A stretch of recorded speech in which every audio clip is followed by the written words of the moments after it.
Good morning বন্ধুরা, নতুন একটা দিনে নতুন ব্লগে তোমাদের সবাইকে স্বাগত। এই সব হচ্ছে কি বসবাবুর টিফিন, যেগুলো গুছিয়ে রেখেছি। আজকে কেলেঙ্কারি, তিতলিকে জল দিতে ভুলে গেছি, তাড়াহুড়ো ছোটো মেয়েটাকে টাটাও বলতে পারিনি।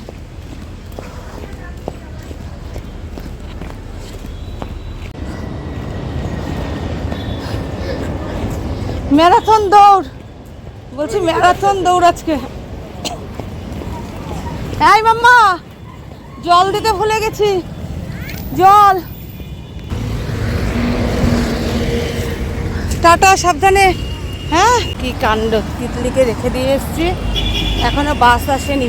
সে আবার ভয় পাচ্ছে যে বাস তাকে রেখে না চলে যায়। ওকে নিয়ে গেছে, শান্তি নিশ্চিন্ত। তেল নেবো। একই লোক তো মনে হয় না দৌড়বে।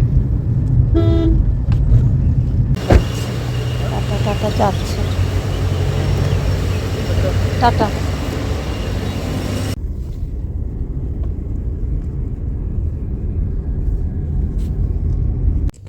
গুল্লুকে নামিয়ে দিলাম আর এখানেই বসে আছি। এই দেখো, আবার আমার দেখা দেখে আরেকটা গাড়ি। এই যে এখানটা একটু ঠান্ডা পাওয়া যাবে, নাহলে কতক্ষণ দাঁড়াতে হবে এক্সাক্ট। এরে আমাকে ধাক্কা মারিস না ভাই। কোথায় আসছে দেখো, দেখো কাণ্ড। কোথায় আসবি? এই নালে পুরো আটটু বাদেই তো রোদ উঠে যাবে, তখন তো এই যে গেটটা, এটা একটা গেট মানে খুলে না, মানে সেরকমভাবে। তো এখন ওয়েট করব এখানে বসে। একটা সিনেমা ডাউনলোড করে নিয়ে এসেছি, দেখে ওটা দেখব। আর কি করব, ফোন করব। খাবার নিয়ে এসেছি, মুড়ি আর পায়েস খাবো, এই আর কি। একা একা আজকে তিতলি থাকলে তিতলি ভালো হতো, দুদিন মিলে গল্প করতাম, কোথাও ঘুরতে যেতাম। কিন্তু তিতলিরও আজকে পরীক্ষা, ওই জন্য একা একাই আসতে হলো। ব্যাগের মধ্যে পেয়েছি একটা ব্লেড, ভাবছি নখগুলোকেই শেপ করি বসে বসে। এই ব্লেডটা থাকে আমার ব্যাগে, রাস্তা দিয়ে যদি কোথাও কলা পাতা পাই, কলা পাতা চুরি করি, অনেক কাজে লাগে এটা। সব টিচাররা এই গেট দিয়ে ঢোকে মনে হয়। এখন বাজে 10:30, ব্রেকফাস্ট করব। এই যে নিয়ে এসেছিলাম, এই যে মুড়ি আর পায়েস। বসে থেকে থেকে সেদ্ধ হওয়ার জোগাড়। আর এখন বাজে 12টা। তো এখন ফার্স্ট যাদের সকালবেলা ডেকেছিল, 7টার সময় যাদের ডেকেছিল, তাদেরই এখন হয়নি। আমি ভেবেছিলাম যে গুল্লুর টাইম ছিল 8:30, তো আমি ছিলাম 3 ঘন্টা লাগবে হয়তো। তো এখন ফোন করে বলছে যে মা, প্রথম যাদের ডেকেছে 7টা 7:30টার সময়, তাদেরকেই এখনও ডাকেনি, বেচারা বসে আছে। আর এই যে এদের কাজ, এখন কি একটু মেঘ করলো, আর গরমে আজকে সেদ্ধ হয়ে যাচ্ছি। কি করব, বসে বসে এদের কাজ দেখছি। সাপুরজি চেনো? হ্যাঁ চলো।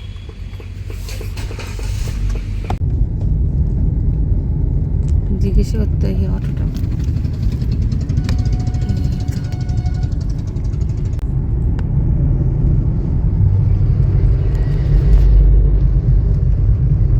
এখন বসে রইলাম গরমের মধ্যে, এখন বৃষ্টি নামলো।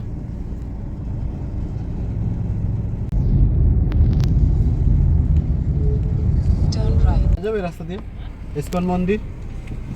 হ্যাঁ, ইসকন মন্দির, নিউ টাউন। সাবুজি সাইডে যেটা আছে একটা নতুন, সাবুজি যাওয়া যাবে। আচ্ছা আচ্ছা, ব্রিজ দিকে যাওয়া যাবে তো? আচ্ছা ঠিক আছে। নতুন তৈরি, পুরো সোজা এই রাস্তা, কিন্তু পুরো সোজা ঢুকবো।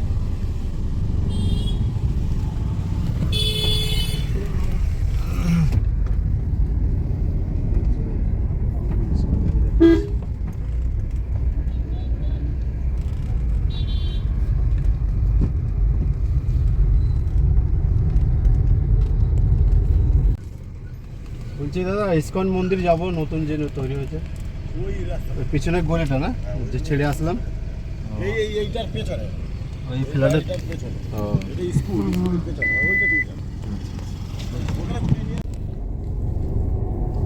ইউ নিউ টাউনের মধ্যে পড়ে। দেখো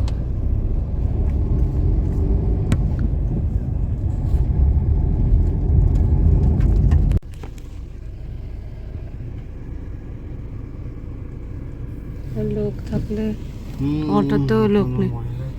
এবার ভেতরে লোকজন আছে কিনা, যাবো হেঁটে। ফাঁকা ফাঁকা তো লাগছে। যাবো কোন দিকে? ইসকন যে মন্দির নতুন তৈরি হয়েছে না, চেনে না। আচ্ছা চলে আসে। এখানকার না, যেতে পারে। বলছি ইসকন মন্দির এখানে কোন জায়গায়?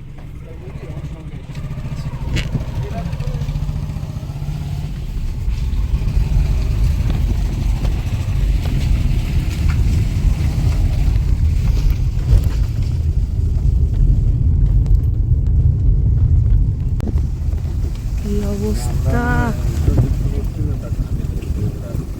এই হচ্ছে নিউ টাউন, দেখো অবস্থা। আমরা তো ওপরটা দেখি সব রাস্তা, রাস্তার ওপর থেকে বড় বড় হাই রাইজ দেখলে কে বলবে যে এরম ভেতরে রয়েছে। দেখবো আগে লোকজন আছে কি না, এতটা ভেতরে তাহলে ঢুকবো, নাহলে ঢুকবো না। ওই যে দূরে সাপুরজি, সাপুরজি, হ্যাঁ হ্যাঁ। হ্যাঁ ওই পেছন দিকটা। ঠিক আছে।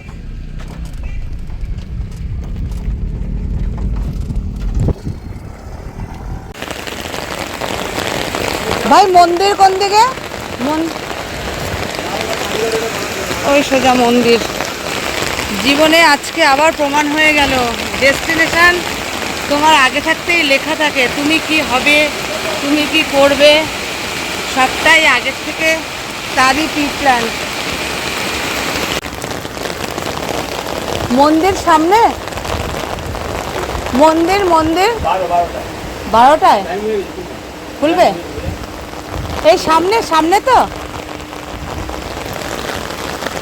চলো 12টায় খুলবে মন্দির। ওই যে খুলছে বোধহয়, এই যে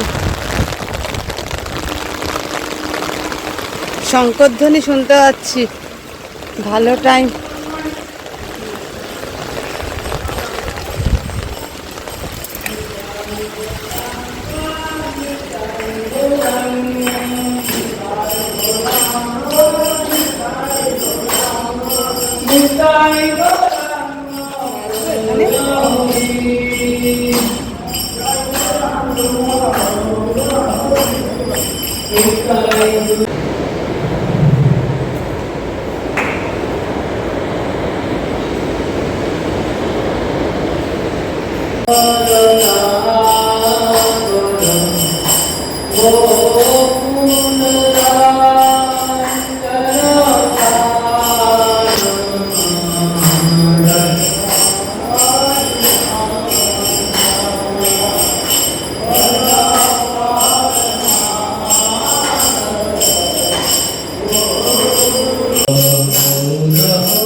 ভগবান তিনি চাইলে কিনা হয়।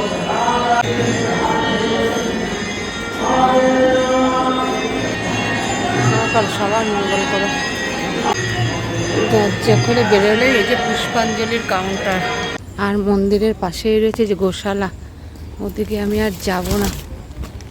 ওই যে আমার ছাতার যে অবস্থায় দেখো, বেরিয়ে যাবো এখন। আর এটা কিসের ঘর? এই সামনে এই যে অন্নক্ষেত্র, এখানে ফ্রিতে প্রসাদ দেওয়া হয়। এই যে তো আমিও এখান থেকে নিয়ে নিলাম এই যে প্রসাদ। এই কাউন্টার দিয়ে তুমি শুকনো প্রসাদ কিনতে পারবে, মহাপ্রসাদ। আচ্ছা, আর এখানে সেরকমভাবে মন্দির তৈরি হয়নি, ফাঁকা পড়ে রয়েছে। এখানটা ভোগ খাওয়ার ব্যবস্থা, এখানটায় চলে এসেছি মন্দির থেকে। আর এই দেখো এখন কত সুন্দর ওয়েদার। আর আমি মানে 8:30 থেকে না 8টা থেকে 11:30 অবধি লিটারেলি সেদ্ধ হয়েছি গাড়িতে বসে। তো এই যে এখন ওয়েদার ভালো, এখন বাজে 1টা, এখনও কখন শেষ হবে জানি না। আমার জীবনে প্রথমবার আমি এতক্ষণ ফোন দেখছি, মানে কী বল লাগছে। আমি তাই ভাবছি যে এই যে আমার ঘরে পাবলিক আছে বা অন্য কেউ, সারাদিন এরা মোবাইলটা দেখে কি করে। আমার আজকে উপায় নেই বলে যে কী করবো সেটাই বুঝতে পারছি না। তো সেই জন্য মাথা ফাতা সমস্ত ছিঁড়ে যাচ্ছে যে এতক্ষণ ফোন দেখলাম। আমাদের 4-5 ঘন্টা তো হবেই। এই যে ওয়েদারটা, এখন রোদটা নেই। তো যে কাজে এসেছিলাম ছেলেকে নিয়ে, এখন বাজে ওই 6টা। তো এখনই কলেজ থেকে বেরোলাম। তো আজকের মতো ব্লগটা এ পর্যন্তই, আবারও আসবো নতুন একটা ব্লগ নিয়ে। ততক্ষণ তোমরা সবাই ভালো থেকো।